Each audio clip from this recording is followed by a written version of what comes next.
Arrest చేయండి. ఎవరు మీరంతా? ఆ మాట అడగాల్సింది మేము. ఎవరు మీరంతా?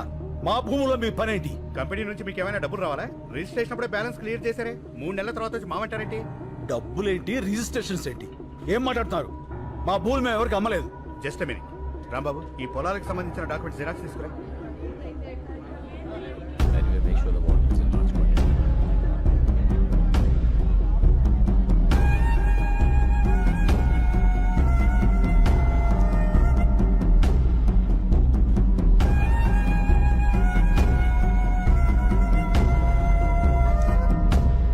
అమ్మకుండానే వేలు ముద్రలు వేశారా? ఇదిగో రిజిస్ట్రేషన్ జిరాక్స్ కాపీస్.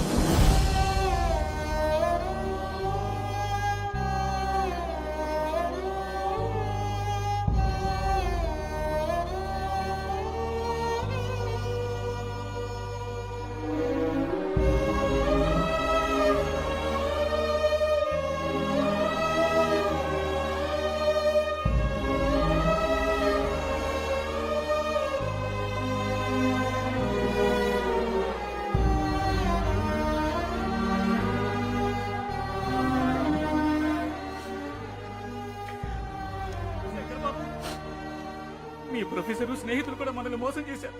వాళ్ళు వాళ్ళ మనుషులే. ఏంటిది శంకర్ బాబు, మనం ఇంకెవరిని నమ్మాలి? వీళ్ళెవరూ కాపురాలకు పుట్టలేదు, కార్పొరేట్ కంపెనీలకు పుట్టారు. ఎవరైనా అన్నం ముద్దలు తిని బతుకుతారు, వీళ్ళు శవాల వేలు ముద్దలు తిని బతుకుతున్నారు. వదిలిపెట్టం. ఇంతమంది ప్రాణాలు తీసిన వీళ్ళెవరిని వదిలిపెట్టరు. దీనికోసం ఎంత దూరాన్ని వెళ్తా.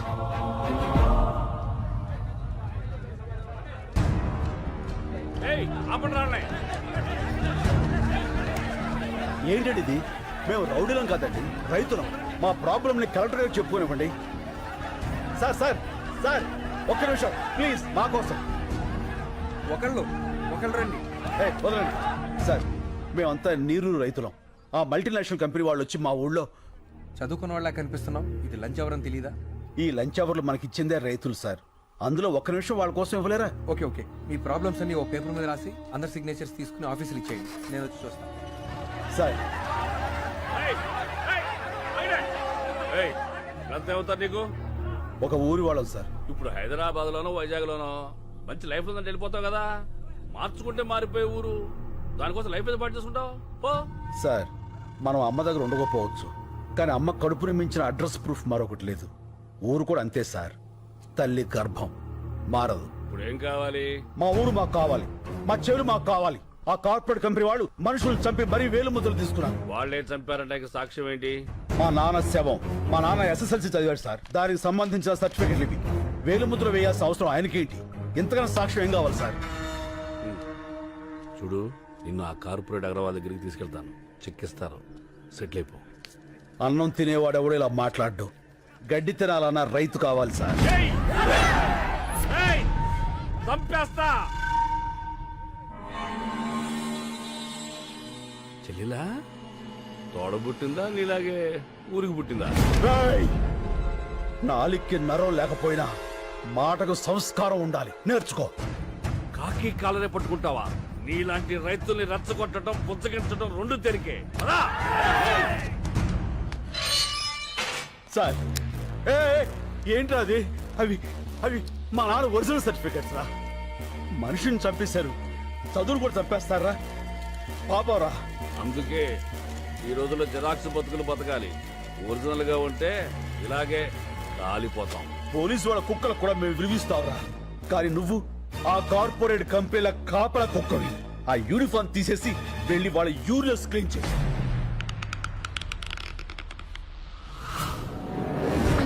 నా బిడ్డకేం కాదు కదా? ఏం కాదమ్మా.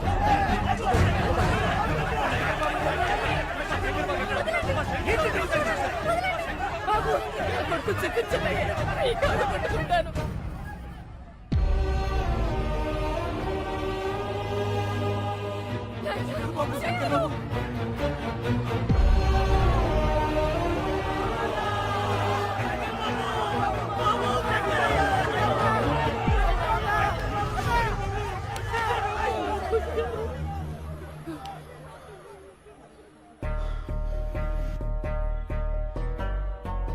మట్టి తడవటం మానకూడదు.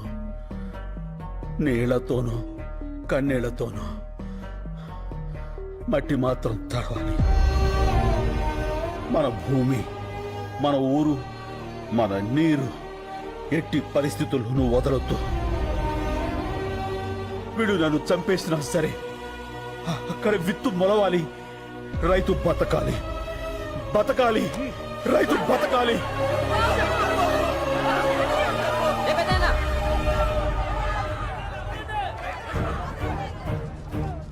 చూడండి, ఆ ఎదలకు ఏడుపు వినపడదు. అది వినిపించడానికి మీడియా ఉంది. అదంటే చిన్న ఛానల్, ఎవరికి తెలియదు. పెద్ద పెద్ద ఛానల్స్ ఉన్నాయి, పెద్ద పెద్ద న్యూస్ పేపర్లు ఉన్నాయి. నెంబర్లు ఇస్తాను, వాళ్ళ కాంటాక్ట్లోకి వెళ్ళండి. లేదంటే శంకర్ని చంపేస్తాను. బాబు ఆ నెంబర్లు ఇవ్వయ్యా. దినప్రభా. నమస్కారం అండి, మేము నీరూరు రైతులు మాట్లాడుతున్నాము. చెప్పండి, ఏమైనా జరిగిందా? మా శంకరాన్ని అన్యాయంగా అరెస్ట్ చేశారండి. ఈ రోజుల్లో మాక్సిమం అరెస్టులన్నీ అన్యాయంగానే జరుగుతున్నాయి. ఏదన్నా ఇంట్రెస్టింగ్ న్యూస్ ఉంటే చెప్పండి. ఇంట్రెస్టింగ్ అంటే ఏంటండి? జనానికి కావాల్సినవి. రైతు సమస్యలు జనానికి అక్కర్లేదా అండి? ఎవడికి కావాలయ్యా? సమస్య కూడా స్పైసీగా ఉండాలి. మంత్రి గారింటి మీద రాళ్ళేయండి, గంటకోసారి టెలికాస్ట్ అవుద్ది. రైతులందరూ కలిసి రైలు తగలబెట్టండి, 10 నిమిషాలకు ఒకసారి టెలికాస్ట్ అవుద్ది. రైతులకు అలాంటివి రావే. మీకు ఏదొచ్చో అది చెయ్యండి అయ్యా. అయ్యా, లాకప్లో శంకర్ని ఏ క్షణంలో అయినా చంపేయచ్చు. అదే కానీ జరిగితే ఫస్ట్ మాకే చెప్పండి, మీకు ఏ రేంజ్లో పబ్లిసిటీ ఇస్తామో చూడండి. మనం భూముల్ని కాపాడుకోవాలి, శంకర్ బాబుని కాపాడుకోవాలి. అది జరగాలంటే మన ఊరికి జరిగిన అన్యాయం దేశమంతా తెలియాలి. అన్ని టీవీల్ని పత్రికల వాళ్ళని మన ఊరికి రప్పించాలి. భూమిని నమ్మిన వాడి ఎడుపు భూమంతా వినపడాలి.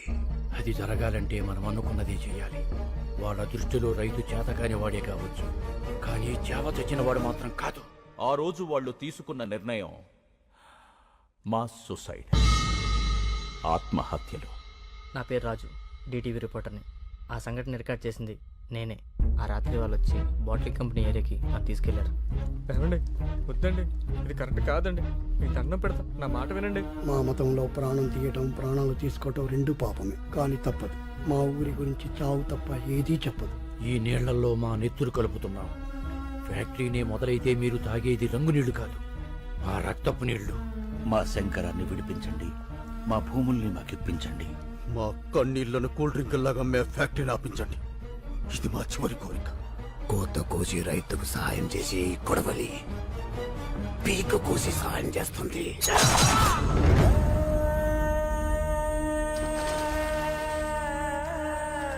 చరిత్రలో మరో బ్లాక్ డే. అసెంబ్లీ పార్లమెంట్ మౌనం పాటించాయి. తీర్పు వెలువడే వరకు నీరూరులో కోలా ఫ్యాక్టరీ పనులు నిలిపివేయాలని కోర్టు ఆదేశించింది. జరిగిన పరిణామాల మీద నివేదిక తయారు చేసే బాధ్యత కృష్ణమూర్తి కమిటీకి అప్పగించింది. శంకర్ని విడుదల చేసింది. చనిపోయిన గ్రామస్తులు 6గురికి ప్రభుత్వం ప్రకటించిన 25 లక్షల ఎక్స్గ్రేషియాని గ్రామస్తులు తిరస్కరించారు. ఆ ఊరంతా కలిసి ఒక నిర్ణయం తీసుకుంది. కేసు తేలే వరకు మగవాళ్ళెవ్వరూ ఆ ఊరిలో ఉండకూడదని. నీరూరు తరపున కోర్టులో పోరాడే బాధ్యతని శ్రీ శంకర్ గారికి అప్పచెప్పింది. కేసు నడిపించడానికి కావలసిన ఆర్థిక వనరులు శంకర్కి సమకూర్చడానికి రాష్ట్రాలు దాటి, దేశాలు దాటి కూలి పనులకు మగాళ్లంతా వెళ్లిపోయి హైకోర్టులో పోరాడుతున్నాడు. ఇది జరిగి 3 ఏళ్లైంది. లక్షల కోట్ల నల్ల డబ్బున్న ఒక మల్టీనేషనల్ కంపెనీతో వేల రూపాయలు చూడని రైతు పోరాటం ఇంకా జరుగుతూనే ఉంది. ఇప్పుడు ఆ నీరూరు యువకులు ఎక్కడున్నారో, ఎలా ఉన్నారో చూద్దాం. శంకరన్న బాగున్నావా? నేను రహీంని. చెన్నై రైల్వే స్టేషన్లో కంపార్ట్మెంట్లు క్లీన్ చేస్తున్నానన్నా. తొందరగా కేసు గెలిపించన్నా. మన ఊరు వచ్చి వ్యవసాయం చేయాలని చాలా ఆశగా ఉందన్నా. శంకరన్న బాగున్నావా? నేను ఇక్కడే వైన్ షాప్లో పనిచేస్తున్నా, ముంబై. ఇక్కడ అస్సలు మర్యాద లేదన్నా, కుక్కలా చూస్తున్నారు. నా వదిలే అన్నా, మనమే గెలుస్తాం కదా. అందరిని అడిగానని చెప్పన్నా. మా అమ్మకి అప్పుడప్పుడు ఫోన్ చేసి మాట్లాడుతుండన్నా. నువ్వు మాట్లాడితే తనకు ధైర్యంగా ఉంటుంది. అన్నా, నేను గోవిందప్ప కొడుకుని. ఇక్కడ డ్రైనేజీలు క్లీన్ చేస్తున్నా. మట్టి పిసుకుని చేతులతో కుళ్ళి కడుగుతుంటే ఏడుపు వస్తుందన్నా. ఊరొచ్చేయాలని ఉంది. తొందరగా కేసు గెలిపించన్నా. ఇది 4 లక్షల రూపాయల చెక్. ఇవి కేవలం డబ్బులు కావు. ఇలా ఎక్కడెక్కడో బ్రతుకుతున్న వాళ్ళందరూ కలిసి సంపాదించిన కన్నీళ్లు, వాళ్ళు పంపిన ఆశలు మా క్లబ్ ద్వారా కలెక్ట్ చేసి ఇప్పుడు శ్రీ శంకర్ గారికి అందజేస్తున్నాం. ఒక్క మాట ఒక ఊళ్ళో మగాళ్ళందరూ అమ్మా నాన్నల్ని భార్యా బిడ్డల్ని అక్కా చెల్లెల్ని అందరినీ వదిలేసి ఎక్కడో బతుకుతున్నారంటే శంకర్ ఉన్నాడన్న ధైర్యం, ఆ మనిషి మీద వాళ్లకున్న నమ్మకం. Mister Shankar please. ఆ కాగితాలు మీకు ఎప్పటికీ రావని చెప్పమనమ్మా అన్న. మీ డబ్బు మీరు తీసుకోండి. హలో సార్, ఎక్కడికన్నా? పోలీస్ స్టేషన్కి. ఎందుకు? లొంగిపోతానురా. చాలా తప్పు చేశాను.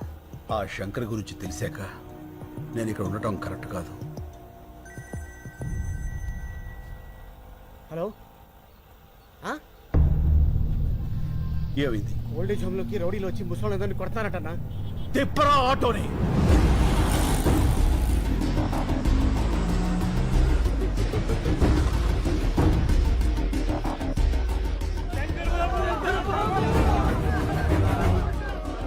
వేరే ముద్ర వేయలేదని ముసలోళ్ళమని కూడా చూడకుండా ఎలా కొట్టారో చూడు బాబు. అంబులెన్స్ ఫోన్ చేశారా?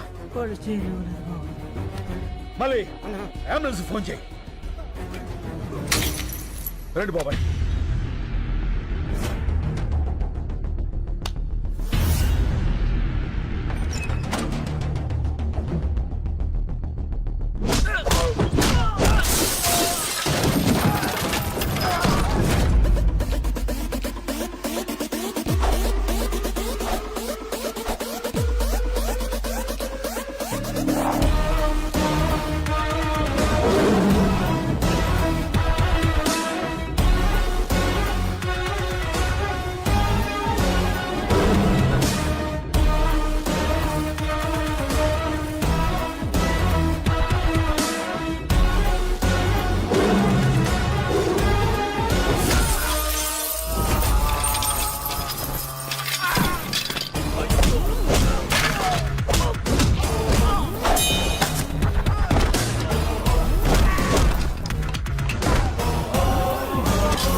అంబులెన్స్.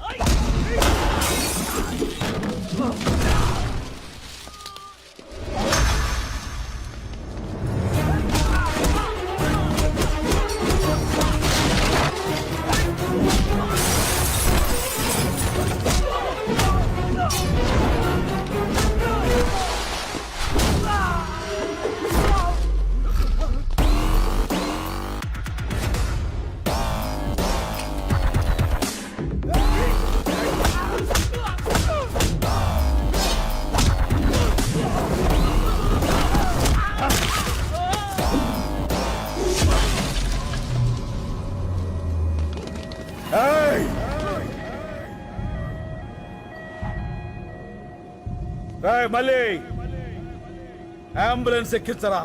ఎక్కించు. ఎవడడ్డు వస్తాడో చూస్తా. రండ్రా.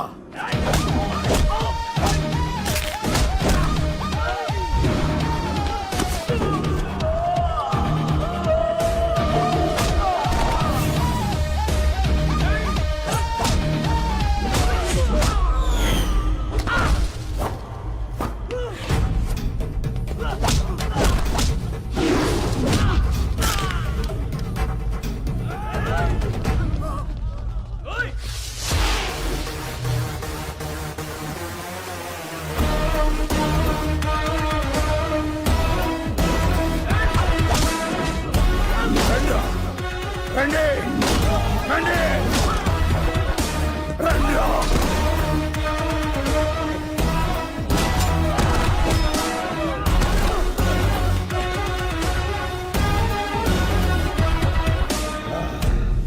అన్నా, మనకెందుకన్నా ఈ గొడవలు? రాన్న పదం.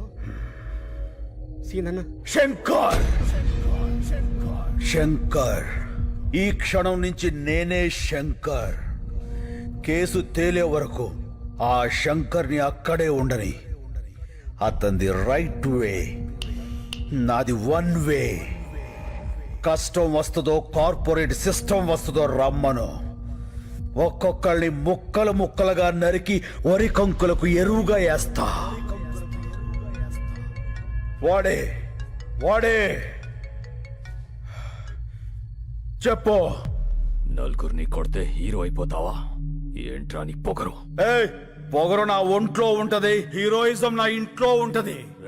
రేయ్, కార్పొరేట్ బీర్లు తాగిన బాడీ నీది, కార్పొరేషన్ నీళ్లు తాగిన బాడీ నాది. పెట్టుకోకో. ఏంట్రా కొత్తగా కనిపిస్తున్నా? After gap boss is back. చూస్తారా? వెయిటింగ్.